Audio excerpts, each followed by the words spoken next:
right. Not too long ago, we got a new Swamp Thing teaser of Swamp Thing and Abby Arcane in like some embrace where they're laying down, and the camera's facing them like straight on them from above.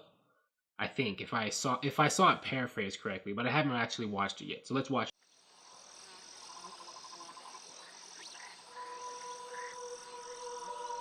Strange things happen out here in the swamp. Sometimes the man of your dreams turns out to be a monster.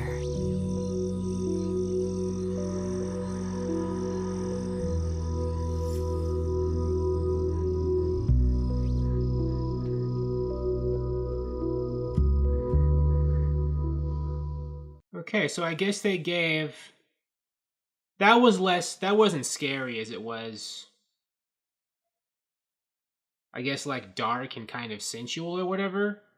Like this whole thing right there, that this actual like promo trailer is like this whole like dark gothic romance Beauty and the Beast kind of vibe, which you could totally do on like a horror kind of show like Swamp Thing.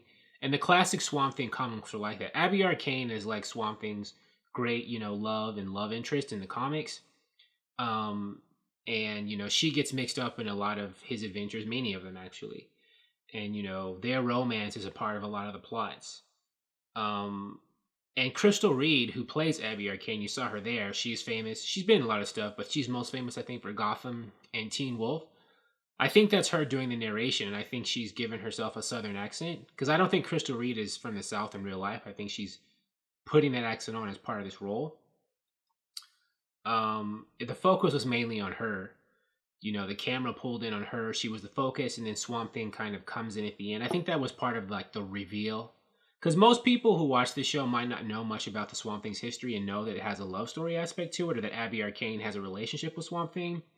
They just know it's this show about this swamp monster. I mean, DC fans and stuff might know a lot of them, but people outside of DC who are like, oh, what's this monster show called Swamp Thing? Who's that chick? They don't really know. They will know once they start watching. So I think the show was trying to, this teaser is trying to introduce them to that's going to be a part of the show. That was more like languid. It wasn't so much scary, as I was saying before. It was more just like, foreboding, like just dark color tones, more dramatic, I guess I'm trying to say. So interesting. The camera moved in slowly. That I think was more like slower pace, more dramatic. The music, they had the swamp sounds, like the buzzing of the, I don't know, like I want to say flies and like crickets and stuff in the beginning. Interesting. So, that was short and sweet. I do wonder, if they're going to have like a Beauty and the Beast kind of love story, at the center of this, I guess you're going to have everybody being killed around them. Because, I said earlier in this video that, a Beauty and the Beast goes with a horror aspect, but I don't know, how romantic and loving can a show be to make you feel the feels if, people are having their like hearts ripped out and stuff around. But I guess the Swamp Thing comics did it. I mean, I read Swamp Thing comics, and, they definitely did emphasize the fact that, Swamp Thing and Abby loved each other, even, in the midst of all this horrific stuff going on around them. And that Swamp Thing himself would a lot of times have to fight off because, Swamp Thing's a superhero. So, it'll be interesting to see how the show pulls it off. And I can't wait to see May 31st. That's when the premiere happens. So we'll find out then. Thank you for watching. If you like this video, please like it on YouTube and subscribe to the channel because I appreciate your viewership, and I'll talk to you soon. Bye.